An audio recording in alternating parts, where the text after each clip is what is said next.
सुप्रभात बच्चों। मैं आज मुखलाल संस्कृत उपशास्त्री महाविद्यालय बंधु छपरा भोजपुर से ऑनलाइन क्लास के माध्यम से आप सबों को हिंदी विषय में हिंदी व्याकरण का जो सबसे पहला पाठ होता है ध्वनि, उसके बारे में बताने जा रहा हूँ। ध्वनि के बारे में। ध्वनि मुख्य रूप से शब्दों की आधारशिला है, जिसके बिना शब्द की कल्पना नहीं की जा सकती। इसमें ओ, आ, ह्रस्व ई, दीर्घ ई आदि जब मनुष्य की वागिंद्रिय द्वारा व्यक्त होते हैं तब ये ध्वनियाँ कहलाती हैं, और इसी के लिखित रूप को हम लोग वर्ण कहते हैं। वर्ण को हम लोग ध्वनि चिन्ह भी कहते हैं। अंग्रेजी के INCH इंच और हिंदी के इंच जो लिखते हैं हिंदी में लोग में ध्वनिगत भेद नहीं है, क्योंकि दोनों भाषाओं में एक ही तरह की ध्वनियाँ हैं, लेकिन लिखने में दोनों की ध्वनियों के चिन्ह एक दूसरे से भिन्न है। इस प्रकार हम देखते हैं कि इनमें ध्वनि भेद तो नहीं है, पर वर्ण भेद तो अवश्य है। ध्वनि बोलने और सुनने में आती है, लेकिन जो वर्ण है वह लिखने, पढ़ने और देखने में आता है। अतः लघुतम वाग ध्वनि को वर्ण कहते हैं। और मुख्य रूप से जैसे हम लोग एक और है कि इसमें कोई पूछे कि वर्ण किसे कहते हैं, तो उसका हम लोग क्या उत्तर लिखेंगे? उसका उत्तर हम लोग यही लिखेंगे कि लिखित भाषा की उस छोटी से छोटी मूल ध्वनि को वर्ण कहते हैं, जिसके टुकड़े नहीं किए जा सकते। जैसे या पहले जैसे के एग्जाम्पल के पहले और सुन लीजिए एक लाइन कि मूल रूप में वर्ण वे चिन्ह होते हैं जो हमारे मुख से निकली हुई ध्वनियों के लिखित रूप होते हैं। यह भाषा की सबसे छोटी इकाई होती है और इसके खंड नहीं किए जा सकते। इसका उदाहरण, जैसे वर्ण का तो उदाहरण हम लोग देते हैं अ, दीर्घ ई, व, च, क इत्यादि। पानी की दो ध्वनियाँ हैं, पा और नी, इनके भी चार खंड हैं। इनके भी चार खंड हैं। कौन कौन? तो प जोड़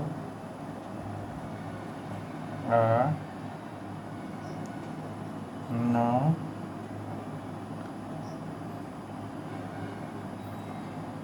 जो ई। इसके बाद इन चार ध्वनियों के टुकड़े नहीं किए जा सकते हैं, इसलिए ये मूल ध्वनियाँ वर्ण या अक्षर है। और इसी प्रकार उदाहरण लिए राम बाजार गया। यदि इस वाक्य का विश्लेषण करें तो राम का र,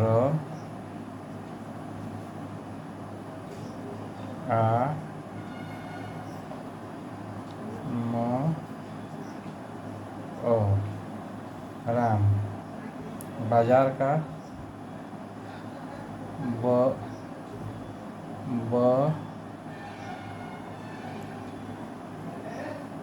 आ,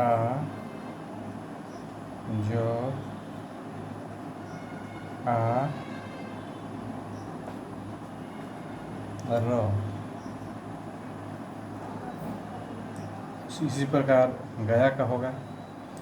अब इसके आगे खंड नहीं कर सकते इसको हम लोग, अतः इन्हें ही वर्ण कहा जाता है।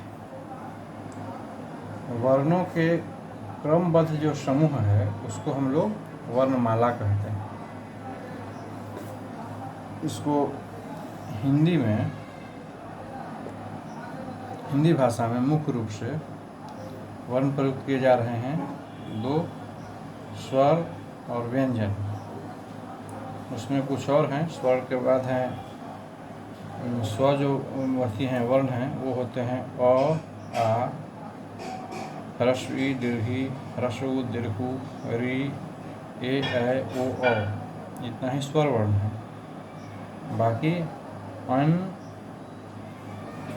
बाकी जो है देखिए, एक मिनट, बाकी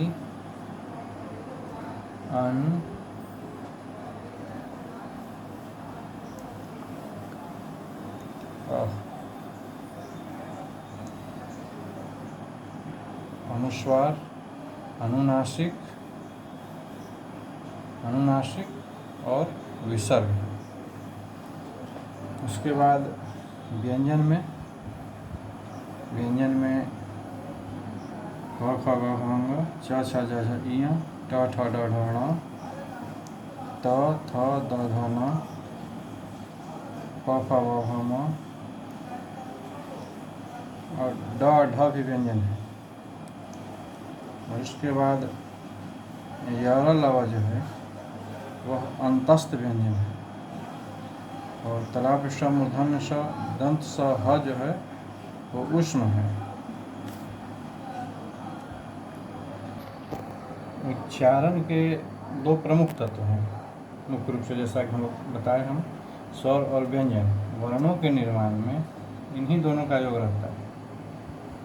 अब स्वर वर्ण जो है उन वर्णों को कहते हैं जिनका उच्चारण बिना अवरोध अथवा विघ्न बाधा के होता है। इनके उच्चारण में किसी दूसरे वर्ण की सहायता नहीं ली जाती। ये सभी स्वतंत्र हैं। इनके उच्चारण में भीतर से आती हुई वायु मुख से निर्बाध रूप से निकलती है। सामान्यतः इसके उच्चारण में, स्वर्ण के उच्चारण में कंठ और तालु का प्रयोग होता है, जीभ और होठ का नहीं। पर ह्रस्व उ और दीर्घ उ के उच्चारण में होठों का प्रयोग होता है। हिंदी में मुख्य रूप से स्वर्ण वर्णों की संख्या 11 है। ह्रस्व स्वर 3 गो स्वर है इसमें, ह्रस्व, दीर्घ और संयुक्त। ह्रस्व स्वर कौन कौन है? अ, ह्रस्व ई, ह्रस्व उ और ह्रस्व री। ह्रस्व अ, ह्रस्व ई, ह्रस्व उ और री। दीर्घ स्वर है कौन कौन? आ, दीर्घ ई और दीर्घ उ।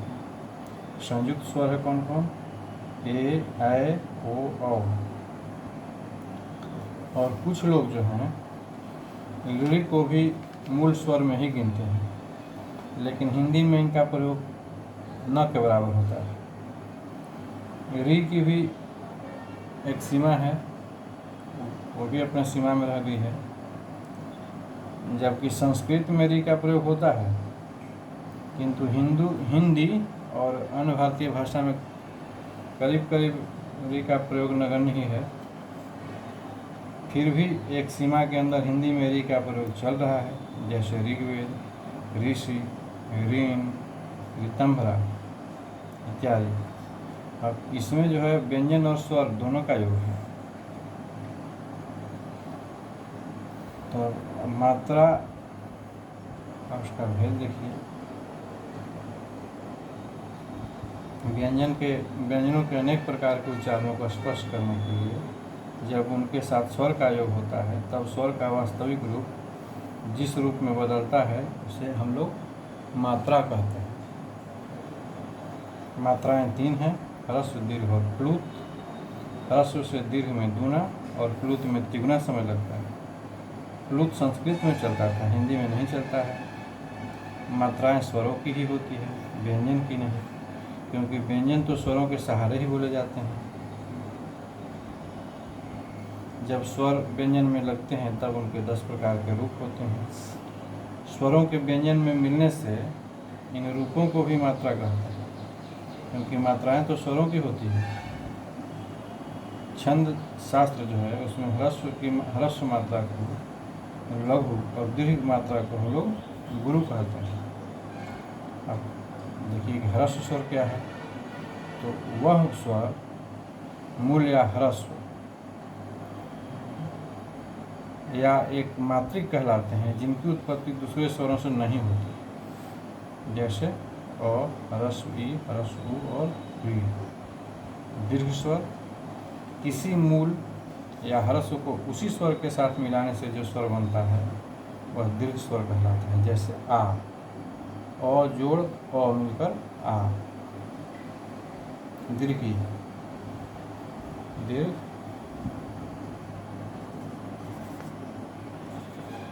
दीर्घी,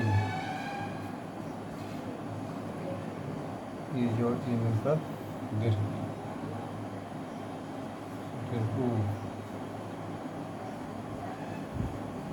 उ मिलकर दीर्घ।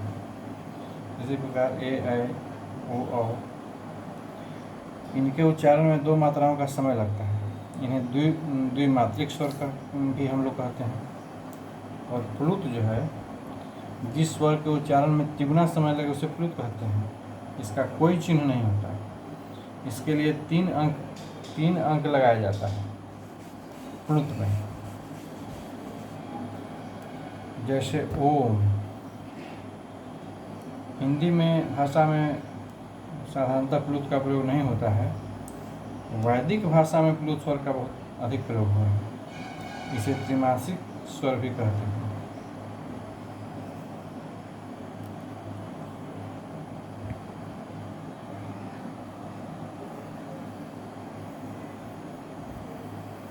अनुनासिक, निर्नुनासिक, अनुस्वार और विसर्ग।